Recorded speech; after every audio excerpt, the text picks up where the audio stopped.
Bonjour.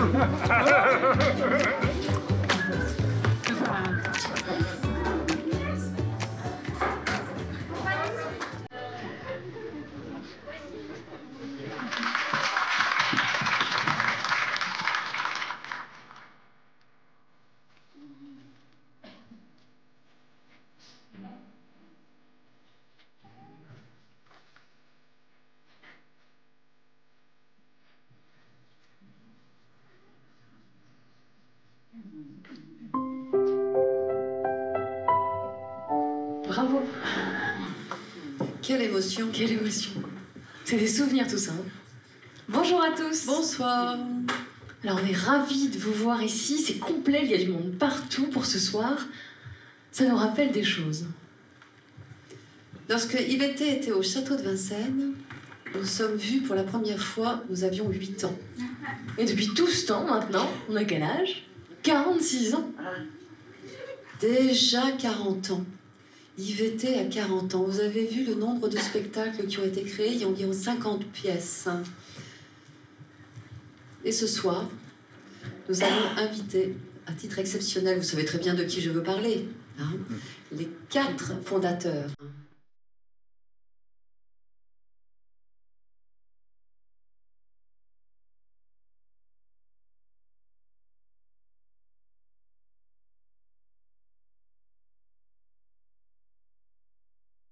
Et puis, chaque année, je restais. Chaque année, on me demandait. Je dis oui, je reste, oui, je reste, oui, je reste, oui, je reste.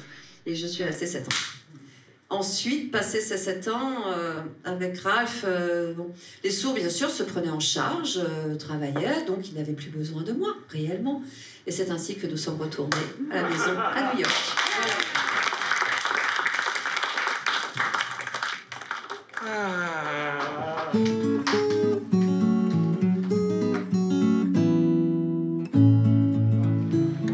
C'est l'Américain qui est venu en France semer une petite graine qui a bien grandi.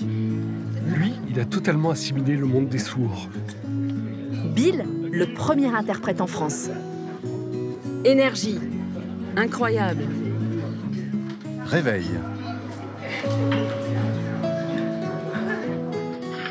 Bill Moody est un des 150 interprètes à plein temps de New York. Aujourd'hui, il est à l'hôpital, il sert d'interprète entre un malade et son médecin. Moi, j'ai appris à l'église quand j'étais petite. J'ai adoré une femme qui était interprète, qui était très bonne interprète. Elle m'a appris un peu, je suis devenu interprète à l'église et puis comme ça, je suis devenu interprète dans la vie aussi.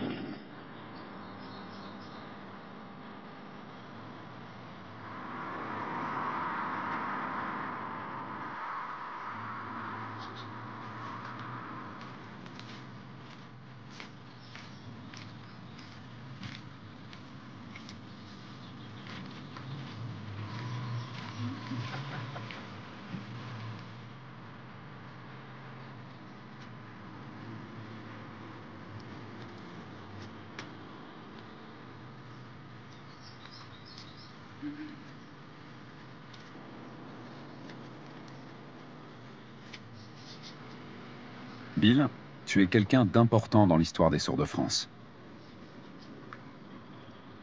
Merci pour ça. À l'époque où la compagnie du théâtre Yvette a vu le jour, c'était en 1976, il y avait Alfredo Corrado, sourd américain, metteur en scène et comédien, et Jean Grémion, journaliste et metteur en scène entendant. Ils travaillaient ensemble et pour qu'ils puissent se comprendre, ils ont fait appel à toi. Tu étais alors interprète professionnel à New York. Quand ils t'ont fait cette proposition, comment tu as réagi? Ils m'ont proposé de travailler en tant qu'interprète, ici à Paris. Et moi, j'ai tout de suite accepté. Mais j'ai quand même demandé à mon compagnon, « Est-ce que tu veux venir vivre avec moi à Paris ?» Et il m'a répondu oui. Et là, j'étais aux anges. J'ai donc accepté ce travail. Jean et Alfredo, l'un entendant et l'autre sourd, travaillaient en binôme. Et moi, j'étais leur interprète. Justement. Et Ralph, ton compagnon, je n'oublierai jamais parce que c'est lui qui m'a formé au théâtre. À l'occasion d'un atelier pour enfants. On était 4. Il y avait donc moi, Emmanuel Laborie, Claire Garguier et Sophie Marchand.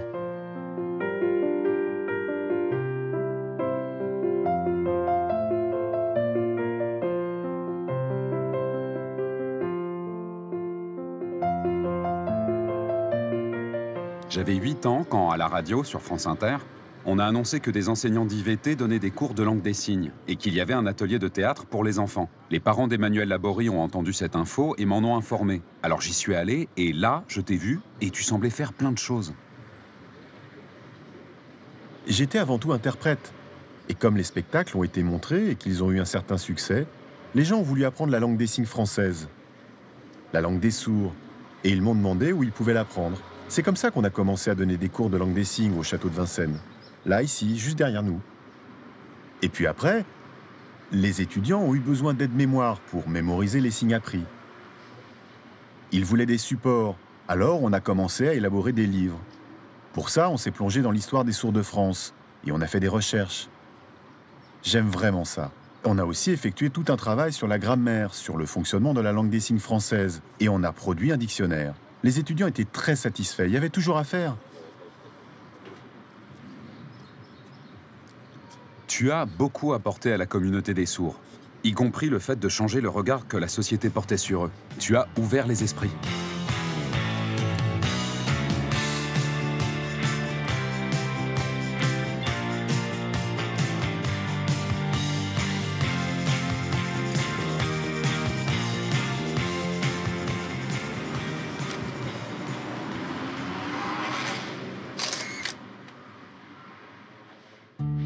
Oui, nous voulons faire du théâtre qui appartienne au monde des sourds. Avec mes mains, je communique. IVT a commencé il y a 5 ans.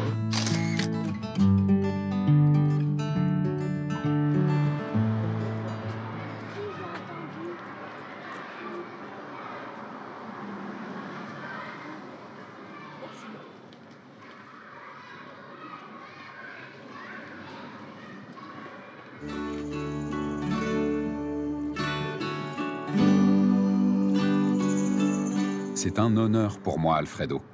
Parce que si IVT a vu le jour, c'est grâce à toi. Oui. En fait, l'idée qui est à l'origine d'IVT, le projet initial, c'était quoi? C'était de montrer la langue des signes et que les sourds sont capables de s'exprimer dans tous les domaines. Alors je leur ai dit, j'ai envie qu'on joue une pièce, qu'on la présente. Et là, les réactions ont été, mais non, en langue des signes, ça ne va pas être possible, on n'a pas le droit, c'est interdit la langue des signes. Je leur ai parlé de culture sourde, mais ils ne comprenaient pas ce que ça signifiait, la culture des sourds. Je leur ai dit, mais ce que vous avez dans les mains, c'est une langue, et elle est belle. Ah non, les gestes, c'est moche. Oh, qu'est-ce que j'ai été déçu. Comment j'allais pouvoir monter cette pièce? J'ai mis en place un stage, ça a duré 4 mois. Et à force de leur répéter qu'ils pouvaient, ils ont commencé à s'exprimer timidement. Allez, on pouvait la monter, cette pièce. À travers le théâtre, tu voulais que les sourds s'expriment en public, mais ça leur semblait impossible, parce que les entendants considéraient la langue des signes comme quelque chose de moche. Les sourds étaient contraints d'oraliser, c'était comme ça, à l'école, dans leur famille. Et toi, tu les as amenés à se libérer, à être fiers de leur langue. Moi, c'est ce que j'ai vécu enfant dans ces ateliers de théâtre. J'ai commencé à m'épanouir dans ma langue. Franchement, tout à l'heure, quand je suis arrivé au bout de cette impasse, en approchant, mon cœur battait fort. C'était incroyable de voir cette façade jaune avec marqué IVT. C'est moi qui suis à l'origine de ça, moi. Et aujourd'hui, je vois qu'IVT continue à se développer encore et encore.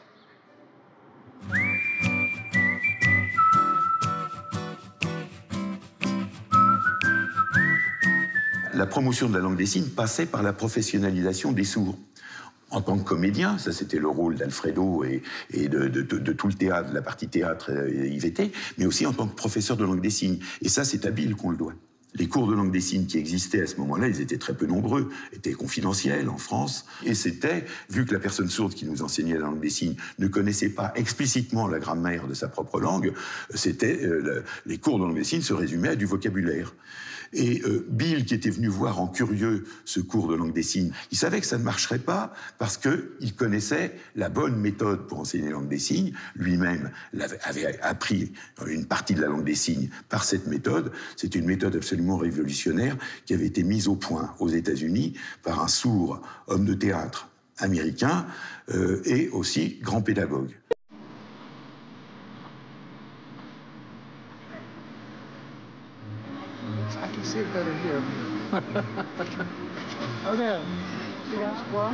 L'étoile. Et 39. Sacré-Cœur. Légal.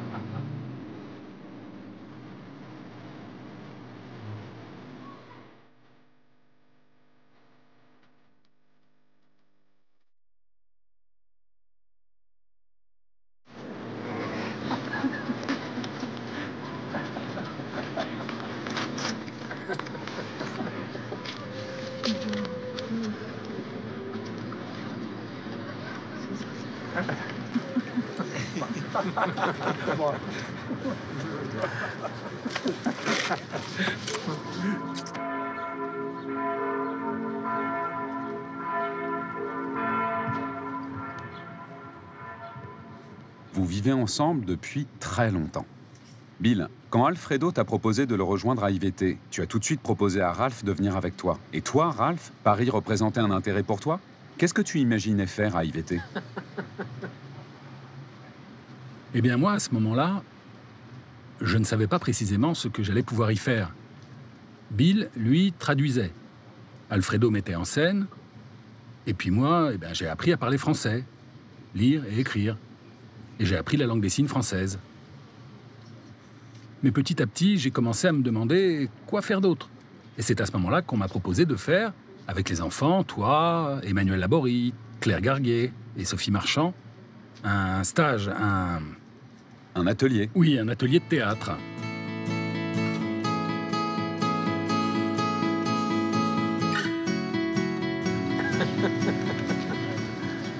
Alors j'ai commencé par vous expliquer l'histoire du théâtre. Ouais, du théâtre. Au temps des Romains, des Grecs, tu te rappelles? Oui.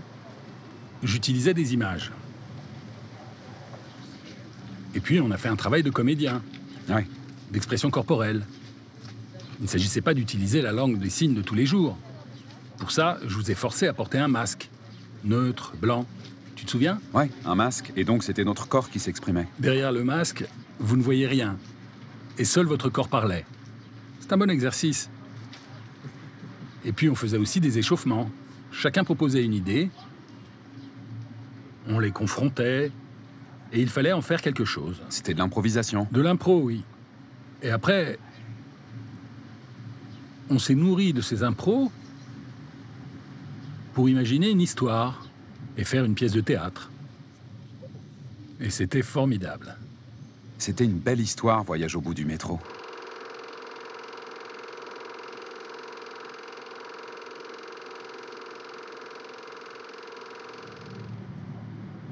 On pensait qu'on allait se cantonner au théâtre, et en fait, ça a glissé vers la culture, vers le social, parce que tout est lié. Mais au départ, on ne pouvait pas imaginer qu'on serait amené à faire tout ça. C'est petit à petit que ça s'est fait. Et c'est vrai que rétrospectivement, j'en ai les frissons partout. Et je suis fier. Ni l'un ni l'autre, nous pensions militer pour le monde sourd. Pour nous, c'était normal de travailler pour ce théâtre. Et après, on s'est dit, mais la langue des signes, c'est une langue. On doit la voir comme ça. Il faut ouvrir les esprits. Mais on ne se voyait pas comme des combattants. Pourtant, on a fait évoluer les choses. On a initié le réveil des sourds en France. Et c'est vrai que je suis fier d'avoir participé à cette aventure.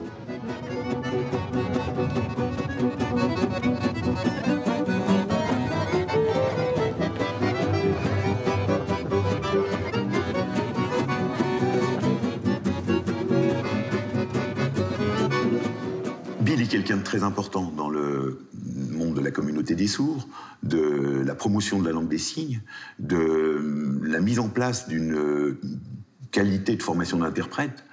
Le dictionnaire de langue des signes aussi, où il a eu un rôle décisif. Par exemple, d'ajouter, ne pas rentrer directement dans la langue des signes par un lexique, mais aussi d'ajouter des éléments de grammaire, ça c'est son idée. Et puis une langue, c'est aussi quelque chose qui véhicule une culture. Les informations essentielles dans le dictionnaire d'IVT, le premier tome, c'est des informations concernant la culture sourde, mais aussi l'histoire de l'éducation des sourds, les personnages importants sourds du XVIIIe et du XIXe siècle.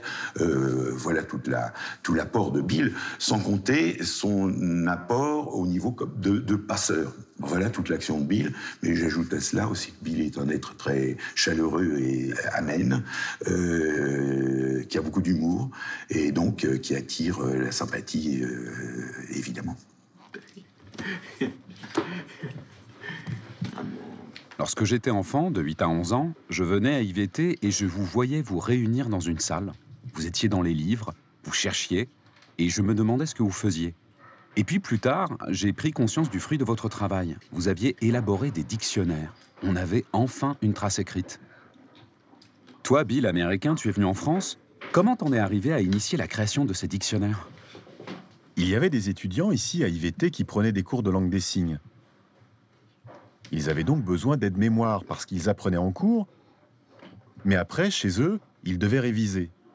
Comment ils pouvaient faire? Ils avaient besoin de support, de livres. Donc, ils m'ont sollicité et j'ai fait appel à vous. Un groupe de travail s'est constitué avec des comédiens sourds et des personnes de l'Académie de la langue des signes française.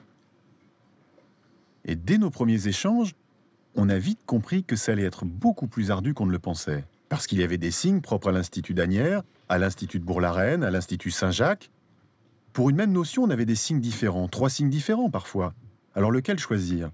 Si nous, IVT, on avait choisi de manière arbitraire quel signe figurerait dans le dictionnaire, à la diffusion, on nous serait tombé dessus. Comment faire?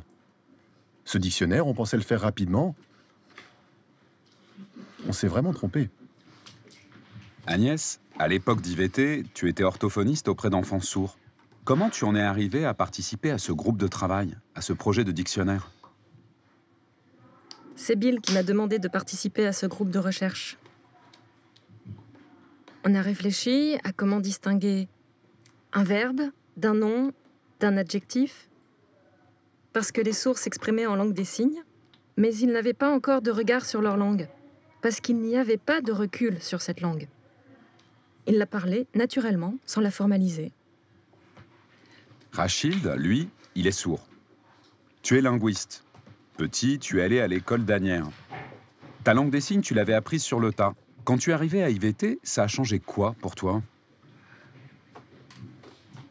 Quand je suis arrivé à IVT, j'étais très impressionné de découvrir du théâtre, de la poésie, tout un tas de choses. Vraiment, j'étais ébahi. Et il parlait de langue à propos des signes. Une langue, tu vois, mais ça me passait complètement à côté. Une langue. Bill a aussi consacré une partie à l'histoire des sourds dans ce dictionnaire. Et on m'a demandé de la raconter à mon tour, moi. Alors j'ai demandé à Bill de me raconter cette histoire en langue des signes. J'ai pris conscience que c'était important que les sourds découvrent leur histoire. Pourquoi l'interdiction de la langue des signes? C'est les échanges avec Bill qui m'ont permis de transmettre à mon tour ces connaissances qui ont été relayées ensuite. Nous, les sourds, on s'est tous sentis mieux. Ça a éclairé les entendants aussi. Les familles d'enfants sourds ont eu des réponses à leurs questions. Ça a permis qu'on se comprenne mieux entre sourds et entendants.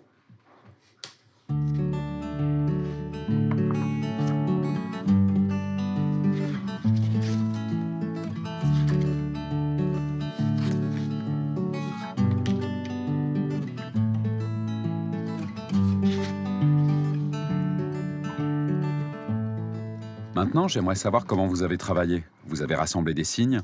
Comment ça s'est passé pour les traduire en français? Donnez-moi un exemple.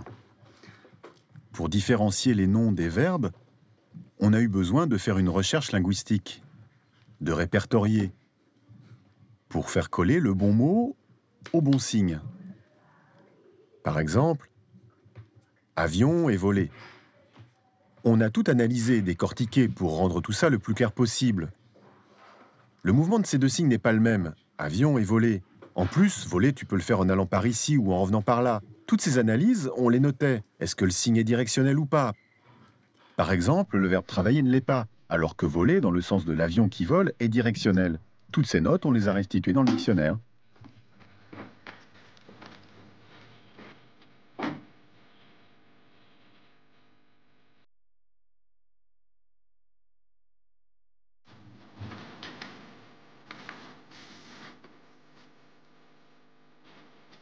C'est un outil très pratique pour les parents. Bien sûr, parce que la majorité des enfants sourds ont des parents entendants qui ne connaissent pas la langue naturelle de leur enfant. Et souvent, les parents entendants ne comprenaient pas leur enfant sourd. Ils se posaient des questions sur la langue des signes qu'ils soumettaient à l'institut, à l'école de l'enfant. Mais en général, ils n'avaient pas de réponse. Quand les sourds ont introduit ce dictionnaire, alors le regard des parents entendants a changé sur leur enfant. Parce que les signes ont enfin été considérés comme une langue. Ils n'en avaient pas conscience jusqu'alors. Ce dictionnaire a été un déclic.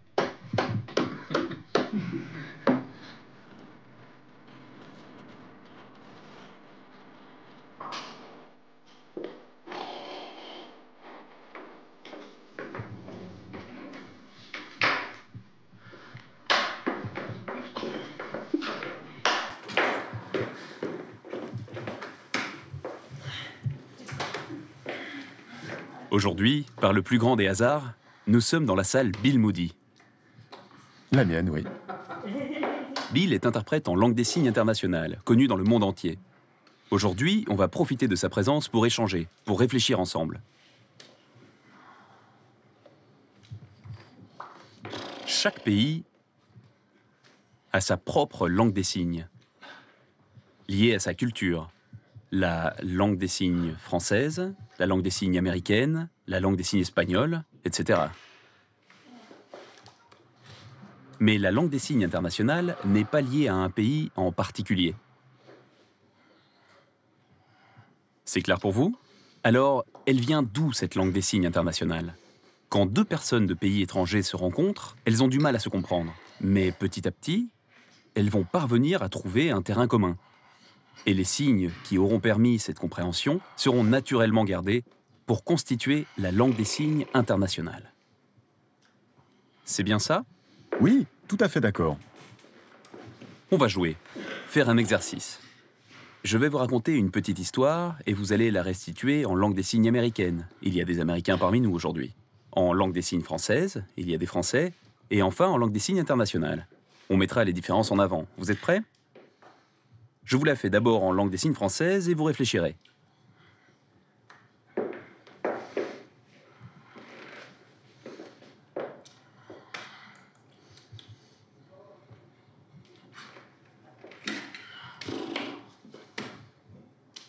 Voyons ça en langue des signes américaine.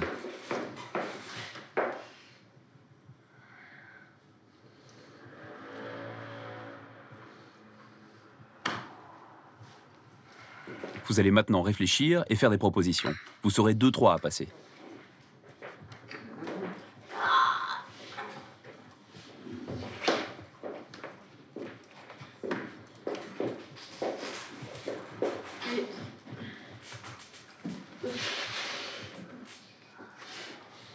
Allez, viens nous montrer.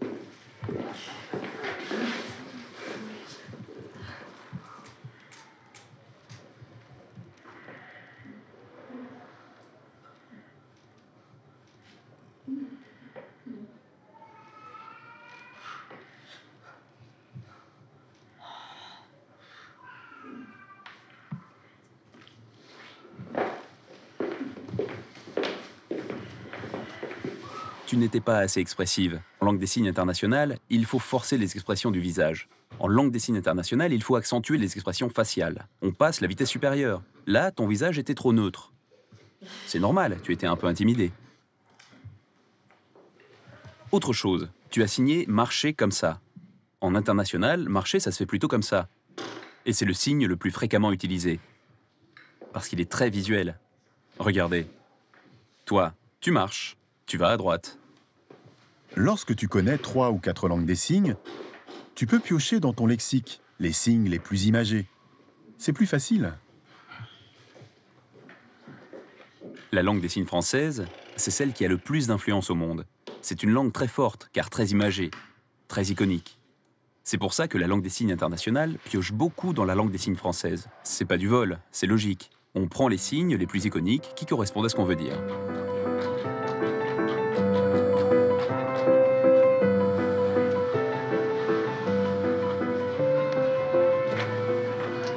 Quand je regarde ce paysage devant nous, ça me fait penser aux prémices, par-ci, par-là, au début d'actions menées par les sourds. Et quand vous êtes arrivés, toi et Alfredo, vous avez insufflé une énorme énergie qui a permis la naissance de plein de projets. Ça a essaimé, c'est beau. Et nous vous remercions pour la chaleur de votre accueil. J'ai appris plein de choses des sourds de France. La langue des signes française, la culture française. Et ça, c'est une vraie richesse. Échange de bons procédés. Oui, un échange, une vraie réciprocité.